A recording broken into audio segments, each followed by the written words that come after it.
Hey, it's your old friend Zeke, and I just got back from New England. New England now. That's way up north. You know where I'm from? I'm from down here. So, how do you like the duds? Yeah, they made me look real nice up there. They sure did.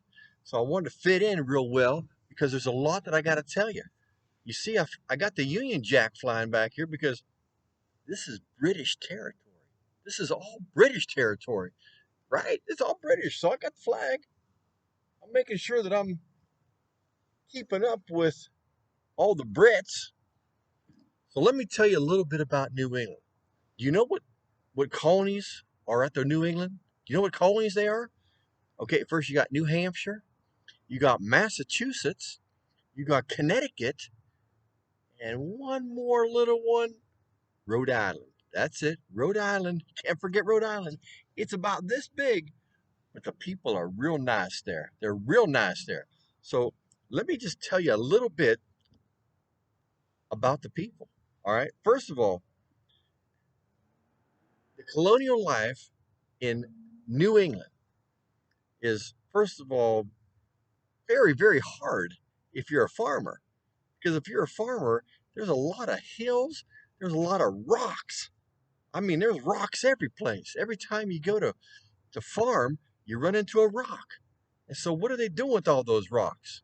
Well, they start to put them off to the side, put them off to the side, and before you know it, you got a whole pile of rocks there. They start to build walls around their borders of their property. They build walls, oh, probably about 3, 4 foot high. Next year, more rocks. Where are these rocks coming from? I don't know, but they're always there. So they start building chimneys with them. They start building foundations for houses. Eventually, they're even putting them on the roads. Imagine rocks on the roads. What's wrong with dirt? What's wrong with dirt?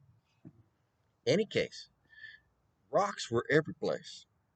The food they produced was not that much. Okay, they had something that they called subsistence farming. That's what they told me it was called, subsistence farming.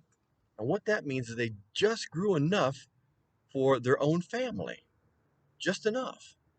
Well, why don't they grow some to sell? The ground is too hard up there. There's too many rocks. So if I grew a bunch of corn, I might grow a little bit extra that I could trade during the fall time, harvest time, for maybe some turnips or maybe some cabbage or maybe somebody grew some beans. We could all share in that little farmer's market they had going on there. But it's really, really hard to grow anything up there. So to be a farmer is probably not the best thing you want to do. All right. So there must be other ways to make some money. Well, what about the sea? If you like seafood, that is the best place for seafood. Water's cold. It seems like the fish just love that area up around there, and you can catch a whole bunch of fish like cod and halibut and mackerel. I mean, are you hearing some of the words I'm saying here? There's some good fish up there. Some of the real adventure guys, some of the guys that really like fishing a lot, they go out for big fish. I'm talking whales. Whales. They're big. They're as big as my whole wagon. All right, so here's how they do it. Here's what I was told how to do it. I saw some of it, but I couldn't quite catch it all. About 13 men to a boat, and I'm not talking a sailboat. I'm talking a rowboat. Okay, somebody's in the front with a harpoon. Somebody's in the back steering this thing. Okay, and the rest of the guys are rowing out there. They take two boats out, two, and there's a reason why. Them whales they're bigger than the boats.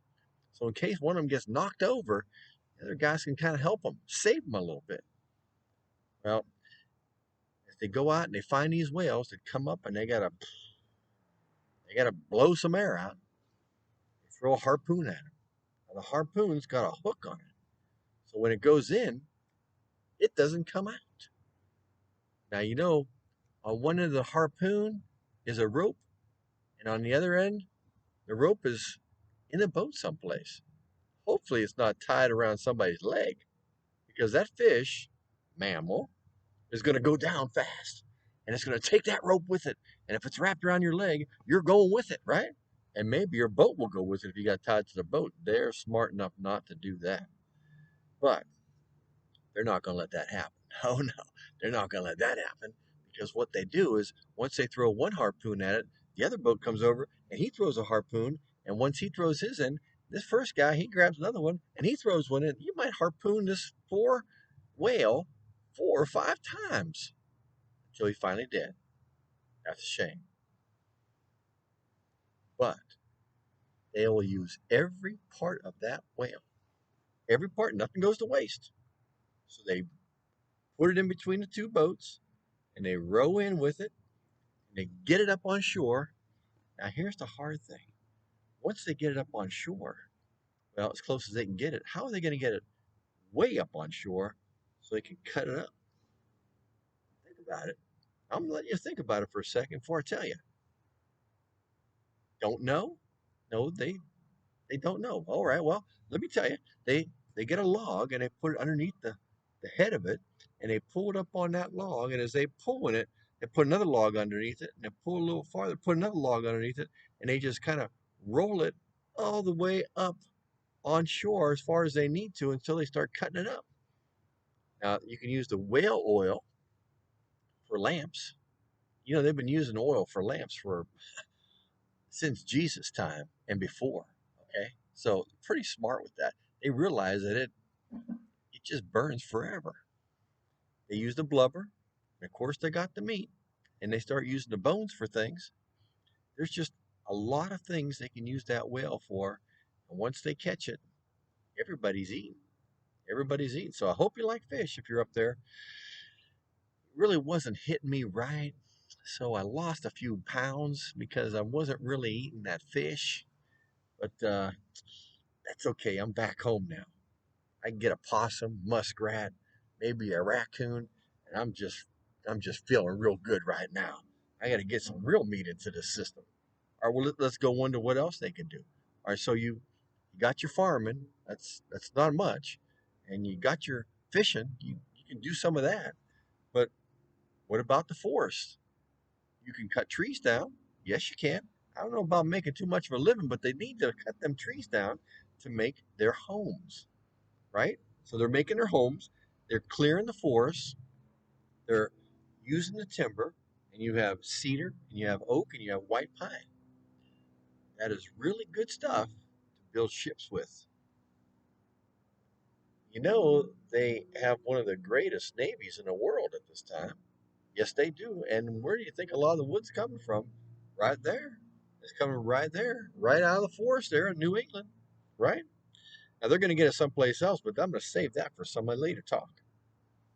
They also have a lot of business and trade. Business and trade. Now, how many of you out there know how to make something? You know how to make something? You know how to build something? Are you good with something? Then if you are, you're what they call an artisan. An artisan. And these artisans had little shops on the docks. That is where the business is, on the docks. So you could make rope, you can make sails, you can make nails, you can make hats, right? You're going to sell a hat, that's the place to sell it. As people are getting off the boat on the dock, somebody's going to need a hat. Somebody's going to need a shoe. Somebody's going to need some fancy clothes like this, right? So you're going to be able to make this kind of stuff and sell it there on the docks. So it's business. There's a lot of business. Now, to get this kind of business, there's something they have called the triangular trade route. Triangular trade route. Now, where does that go from and where does it go to? Well, you have England, Europe, goes down to West Africa, along the coast of West Africa, where a lot of those castles I told you were built. And then they go to the West Indies, they come up to New England, back over again. So there's a pattern right there. There's a pattern. Now, what kind of things do they take? Anything from spices to cloth, slaves, unfortunately. And then once they get to the West Indies, they trade all that and they get molasses and sugar. And what do you make with molasses and sugar up in New England? I found that out. They make something called rum. And rum is a big commodity. It's something that really sells well. So they trade that over and they sell a lot of that over to Europe. A lot of things being traded. It's a triangular trade route. And the sailors know it very, very well. And they know what sells and what doesn't sell. So they make a good living on that. That's a good living right there. All right, let me go on just a little bit further. I got to switch my pages. Now, let me talk about something that I know all of you are really interested in: education. You know, you need to be educated. You got to be educated because if you're not, what are you going to know? Oh, you know how to build things. I understand it. But you need to be able to read and write and cipher and do things like that. So in the 1600s now, this is going back a piece. Most people did not know how to read. How many of you know how to read out there? Well, that's good. You should know how to read, okay? And not only read, but understand what you read, okay? So parents that could read would teach their kids how to read, and mostly what they were reading was the Bible. The Bible. Two important things they wanted their kids to know was Bible verses and how to read the laws of the land. What do you mean the laws of the land? Well, you know, the church was pretty involved there. The Puritan church was pretty involved, and you needed to follow the laws of the church. And to do that, you're going to need to know how to read. So they did. Now, children had the opportunity to read from a common book that they called a primer. And a primer was about this big, not too big, and they learned their alphabet by Bible verses. So instead of A for apple, it would be A for Adam. And they give you a Bible verse to go with it.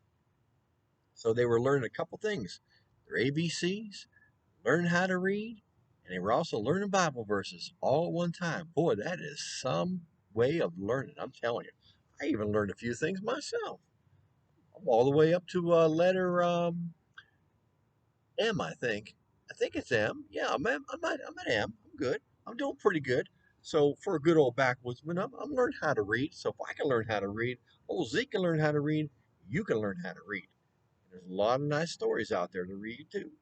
So the Puritans in Massachusetts came up with this law, and the law was this: if a town had 50 or more households, imagine how many kids there is in 50 or more households, had to hire a teacher.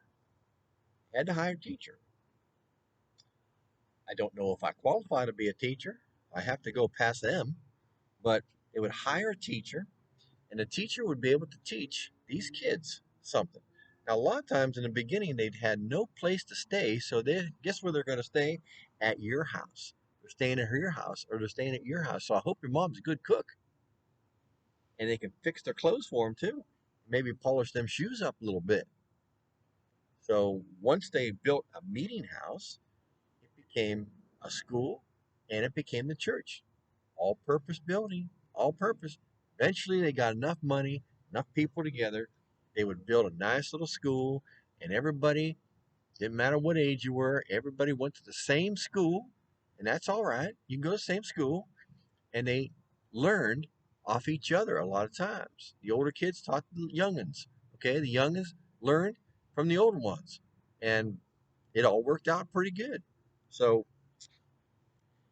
what they also did was this: in 1647, they realized that besides having a teacher there, that all kids need to go to school. And they came up with something called the Massachusetts School Law. Massachusetts School Law. It was the first school system, and kids had to go to school. They had to go to school. Yes, they did. Aren't you glad to go to school? Come on now. You got to be glad to go to school. So all the kids got to go to school and they learned, like I said, off each other. Now, the first college was Harvard. Harvard was in Cambridge, Massachusetts. Cambridge, Massachusetts. That was in 1636. That was a while ago. That's even before old Zeke. 1636. Most of the people that went to college were men, actually boys, about 14, 15 years old, and you had to get a couple recommendations, maybe 3 letters of recommendation. And you better make sure that you really want to go. Now, what it was for? To be a minister, to preach the word, preach the gospel. That's what it was for. And so once you got in, you better sure you stayed in because otherwise you would be embarrassing the family. So you best stay in school, especially if you're in college at that age. Now, later on in the 1700s, they changed that a little bit and made it into a law school. So a lot of boys were going into law. Now, I wouldn't say a lot of boys, but there were some. And today it is known for law. It is known for law, Harvard Law, right? So, any of you out there want to be a lawyer or a judge or somebody that needs to know about the law, that's a good place to go. But you're still going to have to get them references. I don't think old Zeke can give you one because I still have to get past my M's. Okay. But hey, you never know. They may accept what I have to say. All right, let's go to community life. I'm kind of reading some of this off here because I can't remember everything, but I have a few notes I wrote down while I was up there. Community life, the church or the meeting house would stand on one side of the green, and Puritan town had this centerpiece in it. Okay, so let me see if I can explain this to you. Let's say that this is the green. All around the green were houses, and there was a church someplace. In the center of the green, that's where they kept their animals a lot of times. And the houses had small gardens and small yards. They needed some place for them animals to be munching on some grass someplace. As the town grew, more and more houses grew around it. More and more houses grew around that green. Most houses were small. Like I said, small gardens, maybe a little bit of an orchard here and there, just enough for themselves. Typical house was called a salt box. A salt box. All right, a salt box. Let me use my piece of wood again. Has a roof that looks like this. It comes all the way down. Okay? And the reason they call it a salt box is because that's the box that salt came in. It looked just like that. House went up like that, roof went all the way down, had a little back end kitchen in the back, maybe a little room in the back, a little extra. They were some pretty nice houses. Yes, they were. The parents and the kids, they worked real hard at following the rules according to the church. The church was very, very disciplined. Very disciplined.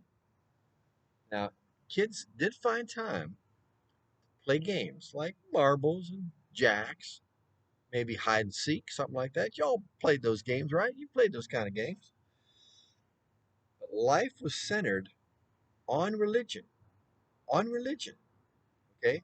The Sabbath day was the high point of their week. Is when they went to church. That was a long day. That was a long day. Hours and hours of being in church just in the morning. And they went home for a while. And then they went back again for more hours. And the whole time you were being told how bad you were. I thought God loved us. I think he still does. I'm sure he does. He loves old Zeke. So this was the high point of the week, and they absolutely dressed up in their best to go there. You dress up to go to church? Well, you should. You're in God's house. You should be dressing up your finest to go to church, like I do. So, Farm and the house chores were absolutely forbidden. You weren't allowed to go out and work in the garden. Oh, no, no.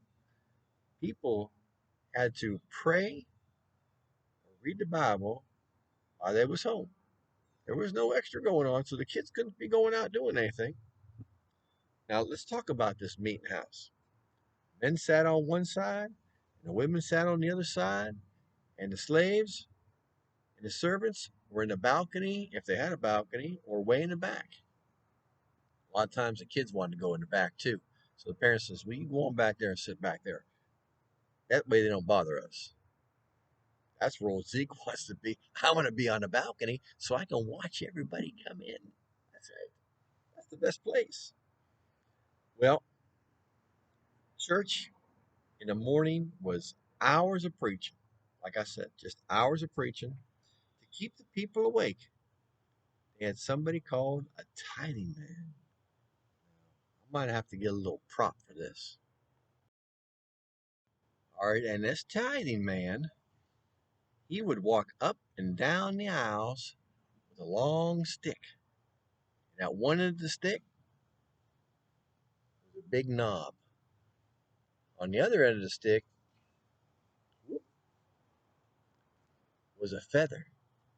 So if you were sleeping, and you were a boy or a man, oh, make sure he wake you up. If you're a woman or a girl, he would just tickle you a little bit so you wake up. That was his job. He also had another long stick with a basket on the end, and he would shove it down there in your face for what? Put some money in there. You better have something to put in that basket. You don't take nothing out, you put something in. Now, that's not all the tithing man did. Tithing man was a paid position, and he would walk around once church started, around the town, make sure that everybody was in church, and if he caught you and you weren't in church, well, you might have to pay a fine, or you might get put in the stocks. And guess where the stocks were? Right outside of the church. So that's where you stick your head through and your hands through, and they keep you there. When everybody came out of church, they found out, hey, look at this guy. He was supposed to be in church, and he was in his garden instead. He don't look too sick to me. That's embarrassing. The only problem was maybe next week it's going to be you. So tithing man was very important. He also did something else. He collected taxes. He collected all the taxes. And that's a paid position. Well, I applied for that job, but I didn't get it. Wasn't mean enough. No, you gotta be somebody that doesn't worry about bopping somebody on the head with a stick. Oh, Zeke, don't do that. We don't bop nobody on the head, even if you do fall asleep when you're not supposed to. So let me tell you one more thing. And this is about town meetings.